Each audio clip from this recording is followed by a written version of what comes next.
I'm going live, y'all, now, and it'll only be like 15 seconds.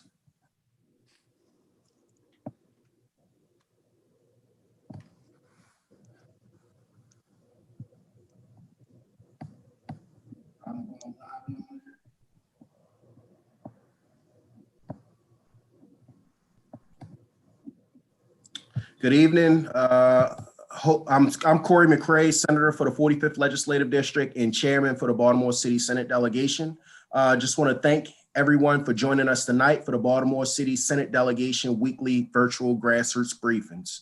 I would like to take a moment to recognize my colleagues who are with us this evening. We are joined by Senator Mary Washington from the 43rd Legislative District. We're also joined by Senator Antonio Hayes from the 40th Legislative District. We will be joined momentarily by Senate President Bill Ferguson from the 46th Legislative District. And Senator Jill Carter and Senator Charles Sidnor are currently in a work group with the Senate Judicial Proceedings Committee and may be with us during the late hour, but they are doing very important work in reference to our police accountability, LEOBR, and MPIA at this moment. Each Monday during the 2021 legislative session, we have been holding briefings to connect Baltimoreans to resources and keep you informed of different priorities and happenings. Last week, we had the opportunity to hear from our Baltimore's congressional delegation. Tonight, we will hear from Baltimore's first ever city administrator, Mr. Christopher Shorter. Afterwards, the General Assembly's Department of Legislative Services will provide a state aid to local government briefing, where we will have the opportunity to see how state funds are being allocated to our city. At this time, we would like to hear from City Administrator Shorter. And just so that everyone knows, Christopher Shorter currently serves as Baltimore's first ever city administrator, where he plays a pivotal role in the administration of city government. Prior to becoming our acting city administrator, Mr. Shorter served as assistant city manager for the city of Austin, Texas, and oversaw a portfolio of departments that supported health, environment, culture, and lifelong learning. He previously served as director of the Department of Public Works in Washington, D.C., and in the Office of D.C. City Administrator. We are so lucky to have Mr. Shorter, our acting city administrator, with us tonight. Mr. CA, the floor is yours. Chairman, thank you so much for the introduction and for the opportunity to speak to the delegation. I really appreciate the time and fully recognize that I am coming new to a community that has a lot of questions about what a city administrator is, what a city administrator does, and what role ultimately I will play and this role plays within this city's government. So I'm excited to be here. I've fortunately been able to have a few listening sessions and conversations with folks in our government, as well as men and women outside of our government, community leaders and stakeholders. And so I have just been blown away by the welcoming and very warm response I've received so far from the city. That said, I'm also very excited to be in Baltimore. And Chairman, like you said, I have had the great privilege of being able to serve in a number of cities and communities. I'll say that I grew up in Detroit, Michigan, and I'll also say that growing up in Detroit had a major impact on my decision to come into public service. The experience of growing up in a city and in a city where the neighborhood that I grew up in wasn't the best resourced, if you will, and me experiencing that and seeing what other neighborhoods had that I didn't have, even as a 14-year-old, made me understand that there was a role that I could play in making cities good places to live and work, no matter where you lived in the city, and what your quality of life was in that city shouldn't depend on how much your parents earned or what neighborhood you grew up in. So I've been able to stay on that path. Went to undergrad at Florida A&M, graduate school at the University of Pittsburgh, and then on to New York to work for the Port Authority of New York and New Jersey. Like you mentioned, Chairman, I, after New York, came to Washington, D.C., and was able to lead in a number of ways in Washington, D.C., starting with the deepest end of the juvenile justice system, where I was a chief of staff and eventually chief operating officer of the deepest end of the system, and worked with during a time of reform in that system for about 4.5 years. Then on to the Office of the State Superintendent of Education as the Deputy Director for Student Transportation, then as the COO of the district's Department of Health, and then working with Mayor Bowser in her transition, and then eventually as the Director of Public Works. I'll tell you that when going to Public Works as the director of that agency, you can tell in my background that I've primarily served in health and human services roles. And coming into Public Works, it's very much as you know, the scope of Public Works, very government heavy, but government operations heavy. But coming into Public Works in DC, I realized very early on in getting there that many of the young men and women that I advocated for in the deepest end of the juvenile justice system just 10 years earlier were now working for me in Public Works in DC. So it was truly a full circle. And accepting the role in Austin, Texas, combined much of that effort that I put in DC. So again, very blessed career, and I've been able to fortunately have an impact on communities in and around DC, New York, Detroit, and others. So and Austin, Texas. Coming to Baltimore, I will say that the profession of city administration, city management is very exciting. I have a lot of mentors, a number of mentors, primarily within the International City County Managers Associations, the National Forum for Black Public Administrators, and others, in the news that Baltimore City is moving in this direction and has now officially embraced a city administrator is fantastic news nationally and among, again, the profession of men and women who have dedicated their lives to this work. So that said, in this structure of government, one with a very strong mayor and a strong mayor system, the mayor is the chief executive, and there is no question about that. What a city administrator is and does is operations. And so when you think of a corporation, for those who are viewing from the general public, you think of the CEO as the person who is establishing the vision and the strategic direction for that corporation. That is our mayor. When you think of the COO, the person who is operating that corporation and doing the day-to-day problem solving, that is a city administrator in this form of government. Now, in Austin, Texas, that is a city manager council form of government, which is a different structure than we have here. So in this role, I am supporting our mayor's vision and making sure that we have the kind of government that this city deserves. And so that said, as a priority that is made very clear to me in my conversations with the mayor and my coming to Baltimore is that we need to make sure that we are creating and fostering the kind of government that will serve city residents and those doing business and visiting the city in the best way possible. Our city is competing with cities not just across the country, but across the globe, competing for residents, competing for brand, competing for innovation.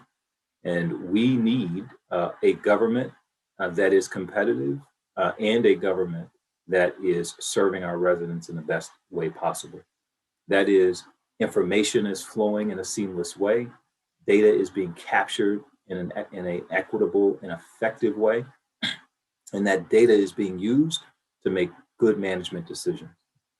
That we are being strategic about the way that we are investing our resources, that we are doing the very best to make sure that we are making Baltimore City a place, a destination city for business, for residents, for those who are starting a family or who are graduating from college, or those who are already in Baltimore and just thinking, is this city a place for me in the future?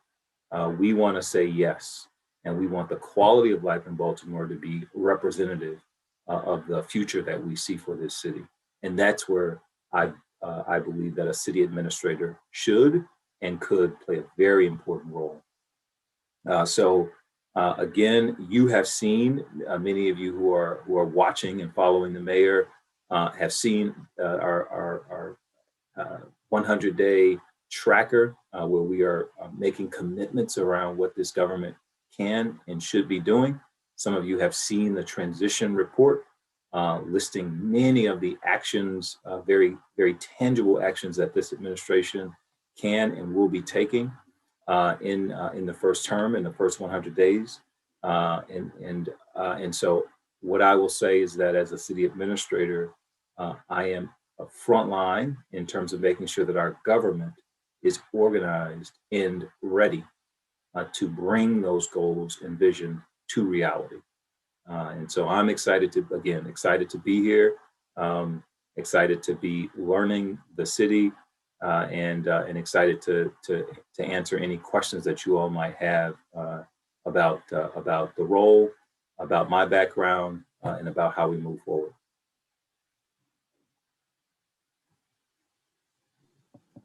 Thank you, CA Shorter. At this time, I just wanted to see if any of my colleagues have any questions. And it looks like Senator Washington is going to kick us off. You can tell. I must have a tell. I got to work on that. You know, that's why I don't play poker. So good to meet you, Mr. Shorter. I've been wanting to connect with you, so it's very good.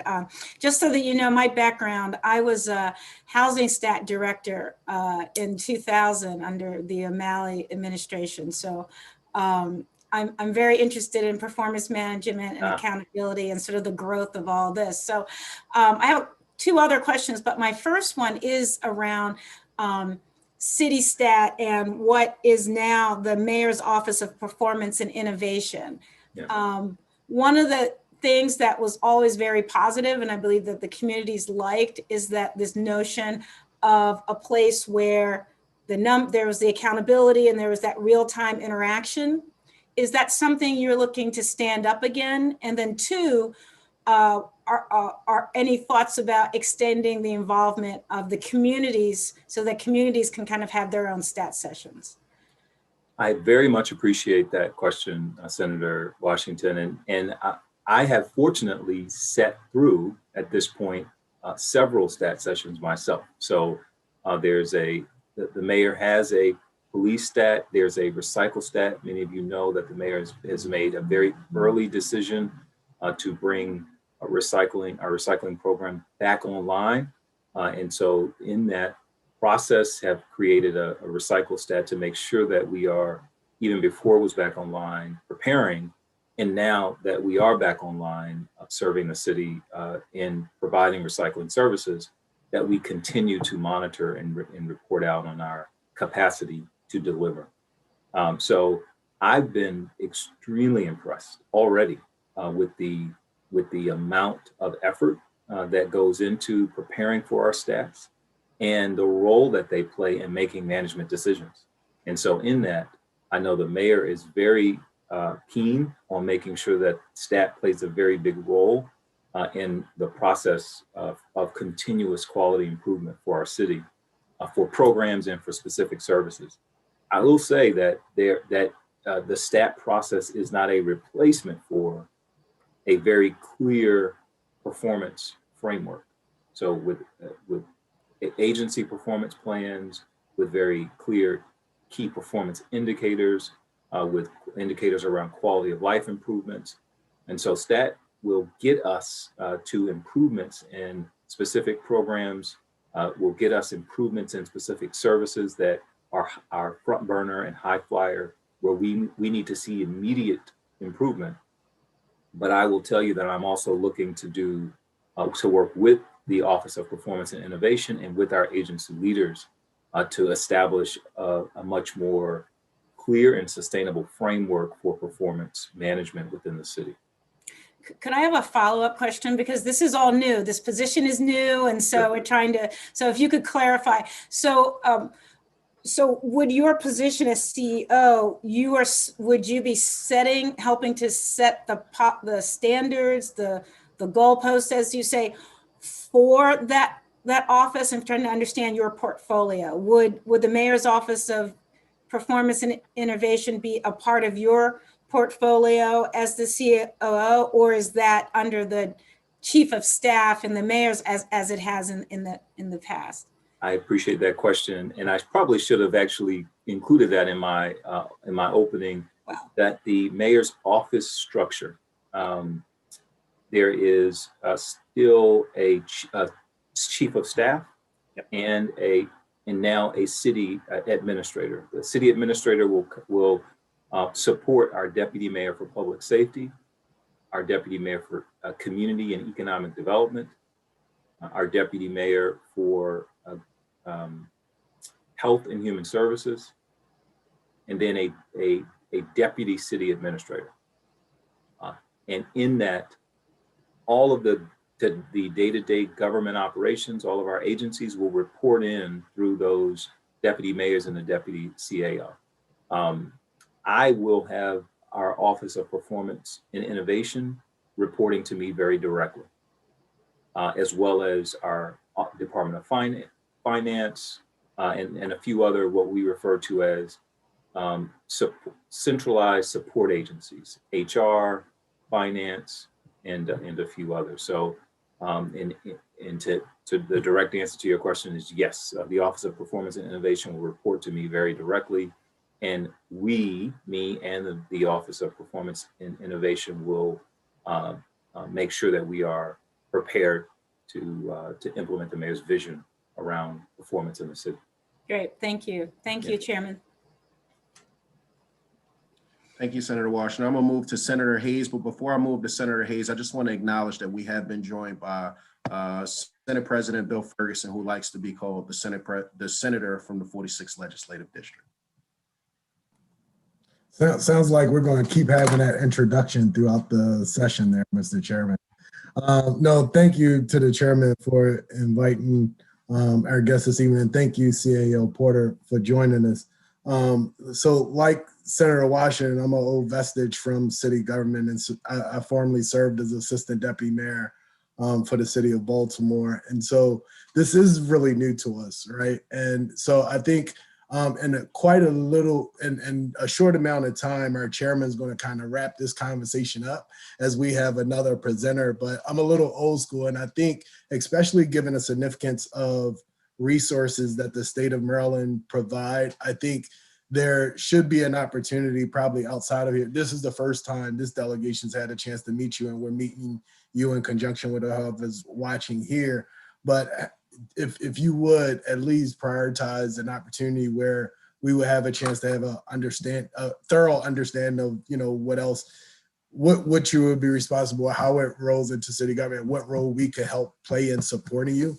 I think I speak for all of us in that we have a very, very high confidence level in our mayor. We're all really excited about the mayor. It's someone that we know. We know that he knows Baltimore, and we want to move forward. But as you know, any successful leader leads a good team around him. So it'd be really, really helpful to have a conversation beyond that. I wonder if, and also, dually I serve as chief of staff for the Department of Social Service. So I also serve in kind of like a role of a chief operating officer. One of the things that I see deficient in city government is really around its ability to really, lift up minority businesses and small businesses in particular around is procurement practices. It's woefully outdated and definitely need a lot of room. I wonder if in your portfolio, if you will play any role. It also provides an opportunity just to be an economic development engine and stimulating development in areas that wouldn't necessarily see it, especially more in particular and what is often referred to as the black butterfly. So I wonder if that part of city government will fall under your authority, and how do you see, what is the vision for that area?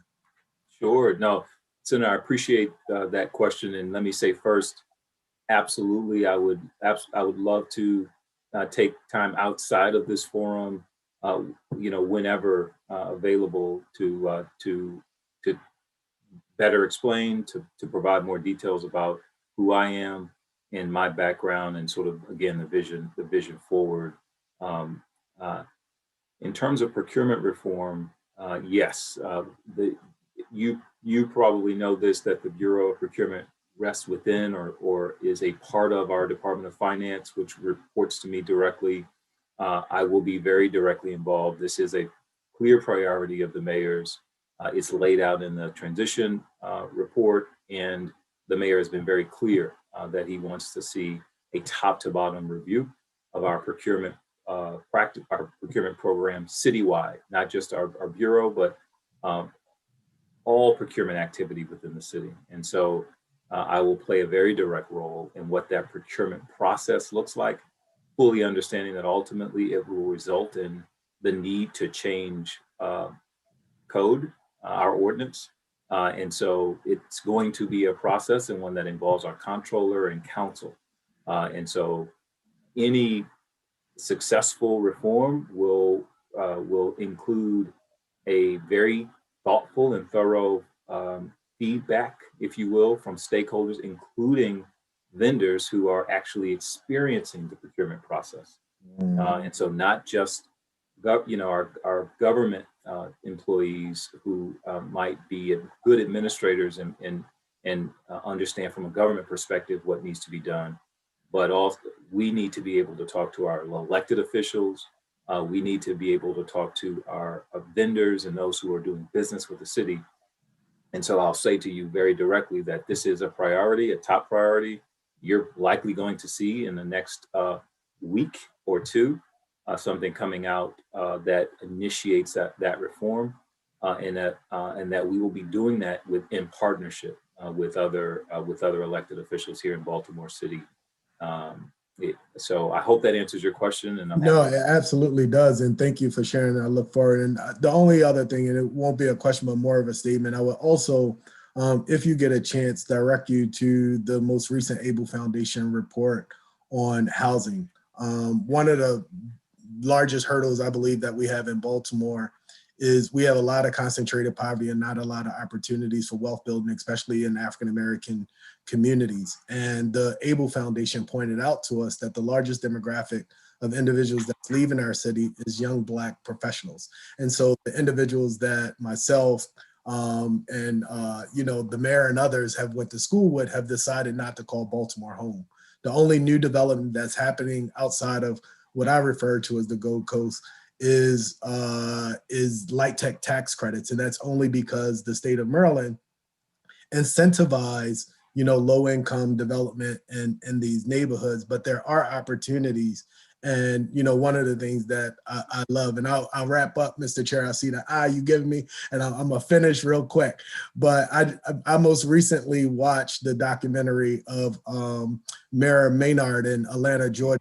5 times I've watched it now. And he used and leveraged the bank deposits that the city, that city of Atlanta put into various financial institutions and leverage opportunities for those in Baltimore. The state of Maryland, in Atlanta at that time, but the state of Maryland have a similar program. But I think at the local level, leveraging some of the deposits that the government often put in some of these financial institutions create huge opportunities as far as housing and other economic development opportunities throughout the city. And so I'm going to encourage you to take a look. Thank you, Mr. Chair, for your indulgence. Thank you, Senator Hayes. Great feedback. And I'm going to move to Senator from the 46th District. Thank you, Mr. Chairman. And I'm just wanted to pipe in to say, Mr. Short, I'm sorry I was late, first and foremost, and Mr. Chairman, apologize for being late. But just want to say welcome. We got a lot of big work to do in the years ahead. We got a lot of big challenges to tackle, and look forward to getting to know you better and working with you in the months and years ahead. And so just wanted to welcome you to the city and keep dreaming big, because we got to think differently. So. Yeah. Senator from the 46th District, thank you very much. Appreciate the opportunity to spend a few minutes with you. And you're absolutely right. We're going to dream big. And my hope is that with the mayor's leadership, we won't just be dreaming, that we're going to make it a reality here in Baltimore City. Well said. Thank you, Mr. Chairman. Thank you. Acting CA Chris Shorter, I think that you can see from the conversation just more recently that we want a strong partnership. We know that in order for us to be successful, you have to be successful. Our mayor has to be successful for our city to ultimately be successful. Please always look upon us as strong partners from the state of Maryland, looking to be as helpful as possible within reach for the city of Baltimore. I just want to thank you again for this opportunity to join. You don't have to stay, but you can stay if you want and learn more about the local support that's coming to the city of Baltimore from the state of Maryland. But just want to say thank you. And I know that this is obviously our first conversation that we're having as a delegation, but I know that this will not be our last. Just want to say thank you again. Thank you very much. Well, enjoy. Yeah. Mr. Adja, we're going to move towards you in reference to the presentation for our state aid to local government briefing. We will now hear from the Department of Legislative Services. For those of you who are not familiar with the Department of Legislative Services, it is a backbone of the General Assembly. The department, which has origins in Baltimore, once serving the City Council, conducts research and drafts legislation for the General Assembly. In addition to supporting legislative committees and task force, the department provides fiscal analysis on legislation and manages the legislative library. Mr. Adja, thank you for joining us. And Mr. Birch, I'm glad that you're also here. I believe Mr. Adja will be giving a presentation, but you're here in the support role, correct, Mr. Birch? Correct. But I do just want to introduce Arnold. He is a graduate of the University of Maryland, Baltimore County, and he's pursuing his Master's of Public Policy at the University of Maryland, College Park. And this year, he is serving as a legislative fellow for the Maryland General Assembly. So he's been assisting our department with state aid to local governments and working on legislation addressing local governments. So Arnold kind of put all of this together. So I'm going to turn it over to him. Thank you, Hiram. Good evening, Chairman McCray, Senate President Ferguson, and members of the Baltimore City Senate delegation. We provided you with two reference materials, the overview of state aid to local governments report and a reference guide to access all of our local government reports. For this briefing— Mr. Adja, before you go on, do you want me to make you a co-host so that you will be able to share it if you want? Yes, please, Chair. Okay, I'm about to do that right now.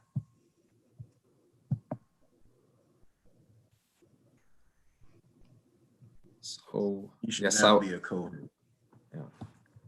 as I was saying, we provided you with two reference materials. One is our overview of state aid to local governments report, and the other is a reference guide to access all of our local government reports. For this briefing, I will direct your attention to the overview report. We will concentrate on three main themes. We will start with a brief overview of the state aid to Baltimore City. Then we will look at the major programs affecting the city government. And we will end with the aid to the public school system. Moving on to page 3. Page 3 shows the allocation of state funding by jurisdiction. Of the $8.7 billion in state aid, Baltimore City will receive $1.3 billion. This represents a $45.4 million or a 3.6% increase from the prior year, which is above the state average of 2.7%. As you can see, Baltimore City will receive the second highest per capita amount. Pages 4 through 6 provide more detail on the level of state funding in fiscal 2021 and fiscal 2022 by unit of local government. On page 4, you can see that 947.6 of the $1.3 billion in state aid to Baltimore City will go to the public school system. The city government will receive $284.6 million. Libraries will receive $9.5 million. And the city will also receive $8.8 million in health grants and $65 million in retirement payments for public school teachers, librarians, and community college faculty. Baltimore City does not receive community college funding, and this is due to the state taking over community college functions to alleviate the city as a fiscal relief measure, and these costs represent approximately $40 million. Page 6 shows the dollar difference between the fiscal 2022 allowance and the fiscal 2021 appropriation. The public school system is stated to get $36.9 million, and the city government will receive $6.4 million in additional aid. Turning to page 8, the governor is proposing several reductions in state funding to local governments, which are outlined in the Budget Reconciliation and Financing Act and are accounted for in the numbers that you have just seen. The major reduction affecting Baltimore City is the property tax assessment costs. Currently, the state and the county governments share these costs 50-50.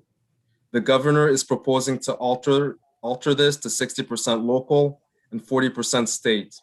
This will cause a $3.9 million increase in assessment costs in fiscal 2022. Baltimore City's costs will be $400,000.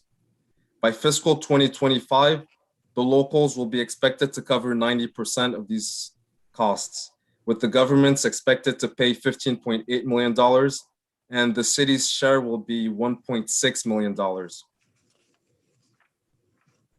Page 12 shows the police aid funding. And Baltimore City does not receive police aid funding, and this is because the state has assumed functions of two major public safety responsibilities within the city: the central booking facility and the pretrial detention center. Around $74 million is provided for the central booking facility, and $87 million is provided for the pretrial detention center, which amounts to over $161 million. As you can see, this is more than double the amount of statewide funding under the police aid formula. Moving on to page 14, you will see that targeted crime grant funding totals $35.3 million in fiscal 2022. Of this amount, Baltimore City will receive $15.3 million. Over $715,000 is provided for the War Room program. The city will receive $9.2 million in direct police grants, $3.6 million for the Safe Streets program, and $1.8 million for the state's attorney's office. Page 15 shows the allocation of fire and rescue aid. Baltimore City will receive $1.4 million in fire and rescue aid. Page 16 shows the allocation of local health grants. Baltimore City will receive $8.8 million in local health grants. Moving on to page 18, you can see the funding for the local highway user revenues. $156.3 million is provided to Baltimore City, and this represents over 60% of total statewide funding. And the rationale for that is that except for a small portion of interstate, the state is not responsible for maintaining roads like in the 23 other counties. Pages 20 through 24 provide more detail on the disparity grant program. You can see on page 20 that $148 million is provided statewide under the disparity grant program. Of this amount, Baltimore City will receive $76.2 million. Page 25 shows the gaming impact grants. Baltimore City will receive $23.4 million in gaming impact grants. Now I'm going to turn your focus to education aid. As shown on page 26, the local school system will receive $1 billion in state funding in fiscal 2022. Page 27 shows a breakdown of direct aid and retirement payments. $947.6 million is for direct aid, which pays for operating expenses within the classroom. And in addition, $62.5 million is provided for teacher retirements. For the direct aid, most of the funding is based on student enrollment and local wealth. The less wealthy jurisdictions receive relatively more state aid. Whereas for the teacher retirements, the funding is based on the teacher's salary base and the number of positions. It is not based on local wealth. Page 28 puts the education aid on a per pupil basis. On a per pupil basis, Baltimore City receives $13,824 in state education aid. Page 30 shows the components of the foundation program. As you can see, the foundation program totals $3.4 billion in fiscal 2022. And of this amount, $401.2 million is provided to Baltimore City. This is the main education funding formula that provides state aid to help cover overall costs for the school system. Page 31 puts the foundation program on a per pupil basis. Baltimore City will receive $5,783 compared to the state average of $4,000. Page 32 shows the aid under the Blueprint initiatives in fiscal 2022. Blueprint initiatives funding totals $497.4 million, and of this amount, Baltimore City receives $104.8 million. In fact, the city will receive around 21% of the total funding that is provided under this program, which is significantly higher than the 14% share it receives when you look at the direct education aid. A large portion of the funding is for concentration of poverty and supplemental instruction. We can see that the city benefits from this targeted program. On page 33, you can see the hold harmless grants that the governor is providing. In fiscal 2022, Baltimore City will receive $2.9 million. As you can see on page 34, the funding under the targeted student population grants totals $1.9 billion in fiscal 2022. Of this amount, Baltimore City will receive over $380 million. Turning to page 35, just like other aid programs, funding for targeted student populations uses a funding formula that incorporates local wealth. Baltimore City has the highest share of targeted students, which enables the county to rank first in per pupil aid. As you can see, Baltimore City gets over twice the state average in targeted funding per pupil.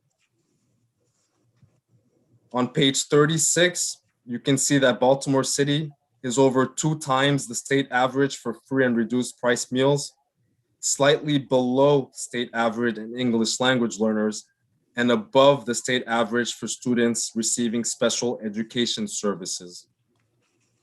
We will briefly present you information on local wealth and student enrollment, and these factors help to explain the level of state education aid for the local school systems. On page 37, you can see that Baltimore City has the 6th lowest ranking in per pupil wealth index. And this year, the index increased by 2.9% compared to the state average of 5.2%. School systems with high per pupil wealth tend to receive less aid than systems with low per pupil wealth. Page 43 shows you the change in student enrollment. Baltimore City saw a 0.6% decrease in student enrollment compared to a 2.3% decrease statewide. If you turn to page 44, you will see that 87.5% of public school students in Baltimore City are approved for free and reduced price meals, which is over 2 times the state average of 40.6%. As you can see on page 45, Baltimore City has the 4th highest share of English language learners in Maryland, representing 9.7% of student enrollment, slightly below the state average of 10.4%. On page 46, you can see that 16.3% of public school students in Baltimore City are receiving special education services, which is compared to the statewide average of 12.8%. Finally, on page 46, you can see the public schools enrollment as a share of total county population. Baltimore City is ranked 7th lowest at 12.3%, below the state average of 14.1%. And while this presentation touched on some of the highlights, please feel free to contact us if you would like additional information.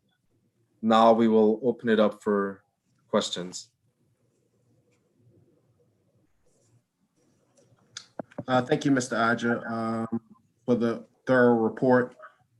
I just going to make a couple comments. I don't usually take the time up to ask questions. But for the public that's watching, they may have saw $0 to the Baltimore City Community College, but just wanted to recognize that they're on parity in reference to their other institutions that receive the CAID funding, and just wanted to lift that up. Mr. Burgess. Yeah, the reason for that is that the Baltimore City Community College is considered a state institution of higher education. So 100% of their funding is provided by the state government. In the other 23 jurisdictions, the local community college is considered a local agency, and it is partly funded by the county government and by the state government. But in Baltimore City, the Baltimore City Community College is considered a state agency, and it's 100% funded by the state. Yep. Senator Ferguson, okay, Senator Washington. And Senator Hayes, is your hand, or was that from the last question? Senator Hayes was up first. Okay. No, I cheated, Mary. That was from the last time. You have a question, so I'll go after you. Senator Washington. Thank you. There's a lot here. First of all, thank you so much. That was a great presentation. Very clear, very focused, great analysis. That there was something curious. Could you go back to the enrollments? That I just want to see that again. Yeah, and let's talk about that briefly. I saw that Baltimore difference was 0.6 compared to 20% in some others. What page is that again? Yeah. That's on page 43. So what is happening here this year is due to the virtual learning. There is some concern that the number of students that are enrolled in the public school system is down, and many believe that this is a one-year aberration due to many school systems. The schools is done by virtually learning. How the FTE student enrollment count is based on student enrollment as of September 30th each year, and so there is some concern that these counts are down. But we also believe that this is a one-year situation. So if you go back to page 30. Could we just stay here for 1 minute? Yeah. It's actually, I wanted to sort of, it seems that Baltimore City's reduction is significantly lower than other jurisdictions. Calvert's lost 4.5% of their students. Queen Anne's has lost 4.5%. Wacomico has lost 4.5%. And Baltimore, that's kind of flat. I mean, 0.6% is fairly flat. So I just wanted to make sure I am seeing what I'm seeing.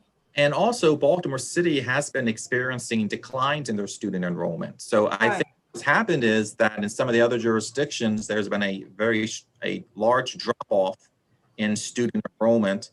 And I think the concern is that it's due to having the schools closed and with the instruction being virtual. So this has had the impact on funding, as we stated, Arnold stated, that a large portion of your state aid is based on student enrollment and local wealth. Yeah. And if you turn to page 33, you will see that there's around a $203 million decrease in the formula programs that's funding public schools. However, due to Baltimore City's virtual decrease in student enrollment, there's basically is not a decrease in formula aid for Baltimore City. You can look at Baltimore County, they're realizing a $31.1 million decrease in their formula aid due to their decreases in student enrollment. So that is why the governor has provided nearly $214 million in hold harmless grants to prevent these jurisdictions from realizing decreases in their state aid. See that, like for Baltimore County, they're getting a $31 million grant to keep them harmless. Prince George's County is getting $84 million. Again, thank you, Chairman. I just, again, wanted to point out that, again, at least according to the state data, that Baltimore City is doing a good job retaining. And we know there's other issues, but again, just wanted to point that out. That is correct. Senator Washington, was that it? Oh, for now, sure, yeah. Okay, yes, ma'am.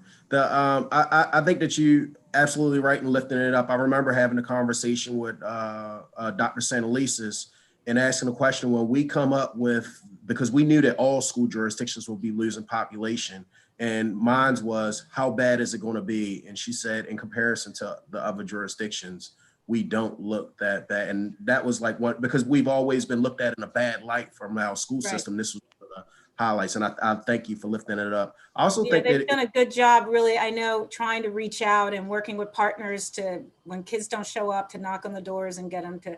I think it also speaks to the investment that city residents have in our public system, that they're not looking for other options. They're looking to stay within their public system. So thank you. Just to add, also, I would say community schools, the investment in community schools, they've had people to specifically have the job of checking in with students. And I think that that's also had a huge. Absolutely. Cool. Senator Hayes. Thank you, Mr. Chairman. And mine wasn't as substantive as technical.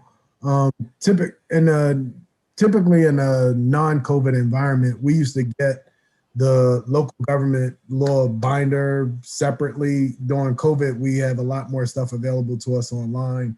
But this report isn't available on the floor system, is it? This report, yes, this one online too.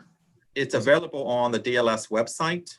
On the website, not the floor system. I thought the chairman circulated the directions for the website, but like the budget and other things that we're considering, where I went to look, and that's the only way I found out that it was on the website. But typically I look to the floor system for stuff like this. So I was just curious, but all right. So the website is the.